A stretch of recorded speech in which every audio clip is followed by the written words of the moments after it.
bisa Pak? Udah lapuk. Udah lapuk ya. Kayunya udah lapuk. Apa namanya?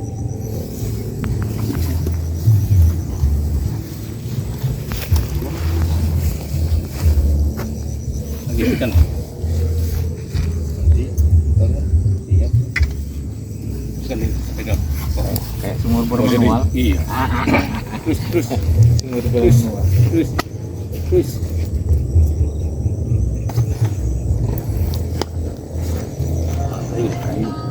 Kayu tuh. Kayu bukan. Aduh. Jembatan masuk ke dalam. Masuk aja ke dalam. Pengen 100 meter ke dalam. Oh, ini kayu kan? Ya ke dalam. Jembatan Kayu masuk Pak itu? Ya kayu. Kayu. Sudah. ke timur. Udah mineral. Oh, belum. Iya, rambut. Cocok sih. Ada 5 nih Pak. Hah? 4 nih. Nah, tandas ya. Kita coba ambil. Ini ada 5 ya? Iya. Kita Pak. Ya, tandas lainnya karena si kayu. Kayu itu. Oh, dengan Apa?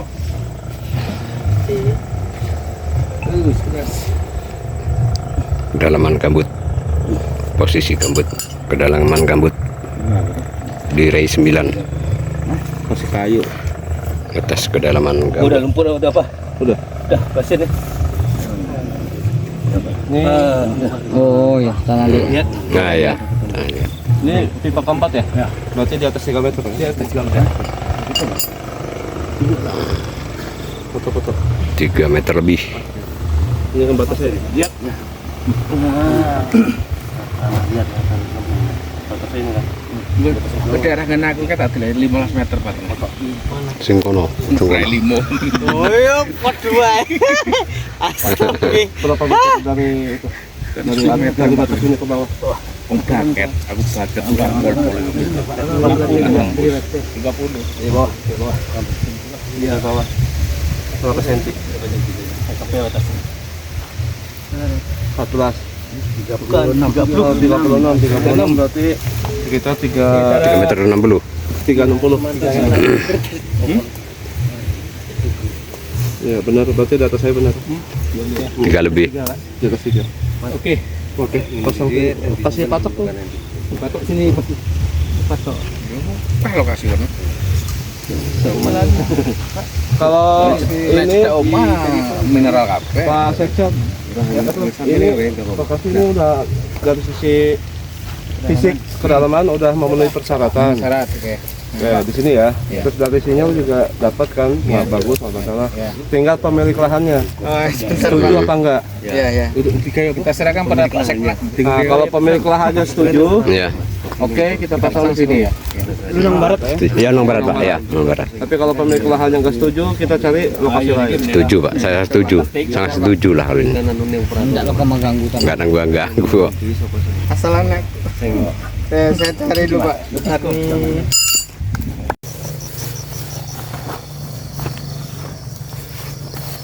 Ini dalam nanam alatnya Pak.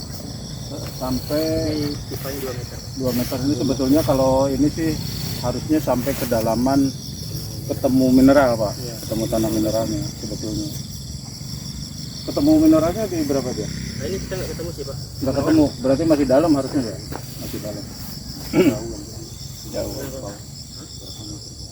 Mungkin boleh Pak, ini Pak Kades kita ini jadi ada. Mas dibuka ininya. Kita jelaskan ke ini ke timnya Pak Kades.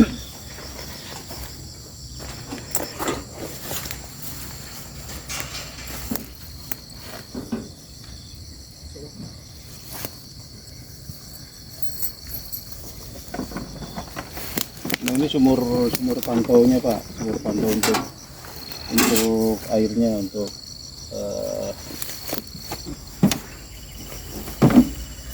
ngecek ketinggian muka air tanahnya. Nah ini sensornya nih sensornya. Nah ini sensornya. Jadi ini sensor untuk melihat berapa level, istilahnya level air ada di berapa dia. Nah di mulai dia akan kelihatan begitu naik, misalkan sampai banjir pun dia akan kelihatan Pak dari sensor ini. Nah ini masuk ke dalam modul disinilah yang akan mengolah datanya, kemudian mengirimkan sinyal melalui dia menggunakan sinyal ininya apa? Telkomsel. Iya, Telkomsel. Nah melalui seluler Pak, data seluler ke aplikasi kami. Ini ini sensor level air atau yang sering disebut loggernya Pak, yang secara otomatis. Kemudian ini yang sensor kelembaban tanah yang dikubur ini. Tapi semuanya udah sesuai ini ya Pak, penanaman kedalaman segala macam ya, sesuai kaidahnya lah. Nah ini modulnya kok akinya gede juga nih. Aki berapa? Kita pakein 20 ampere. 20 ampere aki motor ini. Lumayan nih. Aki sepeda listrik. Sepeda listrik. Mudah-mudahan tahan lama ini. Iya. Jadi ini sedang mengisi akinya Pak, baterainya Pak. Udah terlihat itu dia naik turun. Sudah mengisi. Ini dia pakai baterai ini enggak? Baterai memori enggak? Enggak, Pak. Enggak ya. Maksudnya baterai memori? Baterai memori itu kalau ini habis dia mati untuk sementara. Ini Iya, baterai apa ini? Ini baterai backup ya, Mas. Nah itu backupnya itu Pak. Baterai backup atau baterai memori lah istilahnya. Sebelum dia mati total dia ngasih tahu apa. Jadi yang paling atas itu namanya odometer Pak. Itu alat untuk mengukur curah hujan. Dia akan secara otomatis hujan itu dia akan terkirim, data itu masuk ke dalam sistem ini. Nah sistem ini pun sama diolah, dia akan terkirim. Nah kemudian untuk keseluruhan pengolahan data ini dia kan memerlukan tenaga itu listrik ya. Maka digunakan solar cell listriknya sendiri dari baterai. Solar cell ini untuk mengisi baterai kalau habis. Jadi baterai habis dia akan selalu mengisi, makanya itu nyala tuh Pak. Ini yang sebelah kanan itu naik turun. Itu sedang mengisi. Ini solar charger control, kemudian ini yang loggernya Pak, modulnya itu modul loggernya. Jadi ada 3 sensor utama di sini. Satu ombrometer itu sensor curah hujan, yang kedua sensor level air atau logger, yang keempat kelembaban tanah. 3 kelembaban tanah. Nah, kemudian tambahan utamanya adalah untuk power ya, untuk baterai atau untuk kelistrikan. Nah ini di backup sama yang namanya solar cell atau ya solar cell lah bahasa ininya, cuman kalau orang bilang tenaga surya gitu, pembangkit listrik tenaga surya. Nah, cuman ini tipe kecil lah, tapi lumayan ini kalau dilihat 20 ampere lumayan gede Ya. 12 Tek-teknya ya gitu. ya. Tek-teknya kan di. Oh di 20 ampere, yang lama tuh 18 soalnya, ini 20 ya, syukur lah, berarti memang harus dinaikkan. Nanti 2027 pakai 30. Tambah gede lagi, coba boxnya cukup apa enggak gitu ya. Iya sih. Boxnya jadi seperti ini ya Pak Wali. Jadi Pak Bayunya ada di sini ya? Belum Pak. Belum ya. Kayak dijemput sama Pak Seknat tadi Pak. Ya nanti saya minta tolong Pak. Iya ini nanti dalam ini Pak. Kayak kalau Pak Novel yang jalan, kalau kita belum lagi. Karena Pak Novel tadi jalan. Jadi mungkin nanti minta Pak Wali untuk menyampaikan ke Pak Bayunya ya titip alat ini lah minta.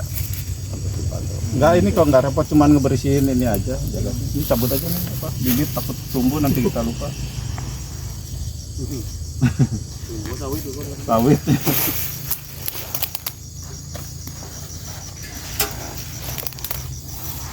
Nah dari 4 ada satu alat untuk mengirimkan data. Nah ini dia pakai magnet ya? Iya, ini pakai magnet. Dia pakai magnet. Antena aja sini. Ini antena Kalau ditaruh sebelah sini, Enggak ada masalah, Pak. nggak ada masalah. gesernya ini masa terlalu dekat. Oh Nanti terlalu ada yang dekat. iseng. Ada yang iseng bisa di ini ya. Gitu. Kalau ini kan agak Takut di ini ya. Iya gampang di. Lemariku. Ah itu saya ya. nggak tahu juga. Pakai loro kuwi. Sambil cari-cari burung kita. Oh ini antena bagus nih gitu.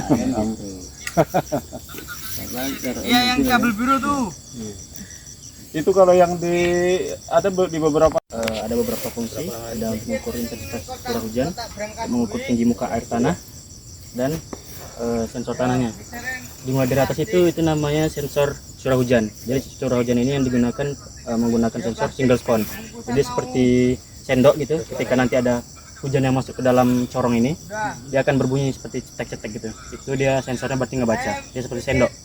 Ketika dia masuk air, tak turun, dia keluar dari sini. Ada pembuangan airnya. Nah itu dia untuk ngebaca intensitasnya. Kemudian ini solar cell atau solar panel atau juga tenaga surya. Jadi tenaga surya ini digunakan untuk sistem pengecasan dayanya, untuk ke alat atau ke sistemnya. Jadi ini solar panelnya berukuran 50 watt power atau 50 WP. Kemudian ini ada antena GSM. Antena GSM ini berfungsi untuk mengirimkan data ke servernya KLH yang ada namanya itu Simatak. Dia nanti untuk kalau misalnya mau di-scan, alatnya ini ada di barcode ini, nanti bisa di barcode, scan aja biar langsung ke situsnya. Kemudian dari solar panel ini ke MPPT ini berfungsi sebagai adaptor. Adaptor tuh kalau kita analogikan seperti casan HP kita, karena kan ketika cahaya terus-terusan diserap sama solar panel, kalau tidak ada MPPT kan bisa bertegangan tinggi untuk ke baterai, jadi akan cepat merusak baterai. Jadi diatur sama MPPT ini. MPPT nanti dari solar panel ke MPPT atur sama MPPT, kemudian dikirim untuk mengecas baterai utama. Jadi ada dua sistem pengecasan, ada baterai utama dan baterai backup. Baterai utama ini berkapasitas 20 Ah atau 20.000. Kemudian ada baterai backup, ini juga 20.000. Jadi ketika tidak ada sinar matahari ketika malam, dia akan menggunakan baterai utama. Jadi ketika nanti misalnya sewaktu-waktu misalnya baterai utama ini mati atau rusak atau soak, masih ada cadangan dengan dicadang sama baterai backup, baterai cadangan ini. Jadi pun juga nanti misalnya ini udah penuh, baru dia ngecas ini. Jadi dia tetap terisi semua. Kemudian ini ada beberapa sensor tadi, sensor curah hujan, kemudian ada sensor water level atau sensor airnya. Itu untuk ngebaca berapa tinggi muka air tanah yang ada di dalam sumur pantau. Itu namanya sumur pantau. Ini sumur pantaunya panjangnya total 2 meter, ke dalam 150 lebih. Kemudian ini ada sensor tanah. Sensor tanah ini ada 4 parameter. Jadi ada kelembapan tanah, ada soil electrical conductivity atau daya hantar listrik di tanah gambut, kemudian ada temperatur tanah, dan ada pH-nya. pH itu kan zat keasaman di tanah. Nah, zat keasaman tanah gambut. Itu sih. Dan ini kerangkeng, ini panel boxnya. Ini untuk cara perawatannya nanti untuk yang sensor curah hujan bisa, ini ada baut, kalau mau dibersihkan bisa dikendorkan dulu, diangkat, ataupun langsung harus manjat, nggak apa-apa, dilihat aja dulu ada sarang burung apa enggak gitu, atau ada kotoran keseresa. Ketika ada kotoran sebaiknya disiram dulu agar kotor-kotoran yang ada di situ bersih dulu. Ketika sudah disiram baru gunakan kain yang lembut, baru dilap. Kenapa seperti itu? Kalau kita langsung bersihkan takutnya akan menggores panelnya, itu akan cepat merusak solar panelnya. Nah, gitu cara perawatannya. Kemudian untuk yang di dalam panel box ini cukup gunakan kain atau kanebo kering gitu, dilap-lap, karena kalau kanebo yang basah ini kan dalam ini kan kelistrikan semua, takutnya terjadi konsleting. Jadi dilap-lap aja, seperti kita ada debu-debu dilap aja. Sama juga dengan halnya dengan sensor water level, nanti kalau mau perawatan itu diangkat aja Pak, ditarik aja. Nggak apa ditarik aja ya. Ini dibuka, diangkat aja. Nah ini ada batasnya, saya bikin ini batas kalibrasinya.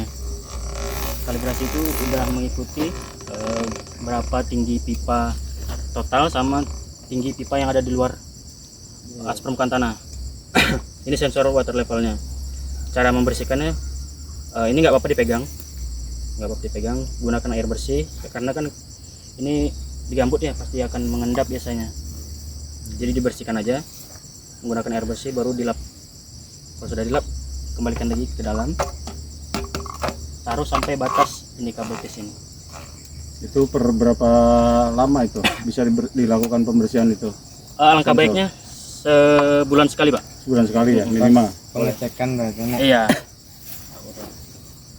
sama ini juga sensor tanah juga kalau mau perawatan juga tinggal dicabut aja. Kalau mau dia kalau sudah di sini sudah dicabut, pindahkan dia ke tempat lain Pak. Jadi untuk memindahkannya nanti digali aja tanah sekitar 30-50 cm dan posisi sensornya itu baring gini, jangan tegak gini. Tidur ya? Sensor itu seperti garpu, ada besi-besinya gitu. Nanti dipindah aja di areal dalam pagar ini. Karena kan ketika sudah ini kan udah jadi terganggu tanahnya, tekan dia. Ya harusnya ini alami gitu. Box IP67 ini udah tahan panas sama hujan. Jadi dia di box ini ada seal kayak karet gitu Pak. Jadi dia iya. Jadi dia untuk tempias aman sih Pak. Paling ini aja kan. Kalau untuk dari atas kan ini masih dilindungi sama solar panel. Paling dari samping itu tempias hujan masih aman Pak. Ini udah dilindungi. Selama nggak kebuka ya? Selama nggak kebuka Ya aman. ini ada karetnya. Kita pakai yang IP67 udah tahan panas sama hujan. Sih Pak harus nyaman. Ya, ini kan ya takutnya kan di lokasi ini kan cuaca tidak terduga. Iya benar.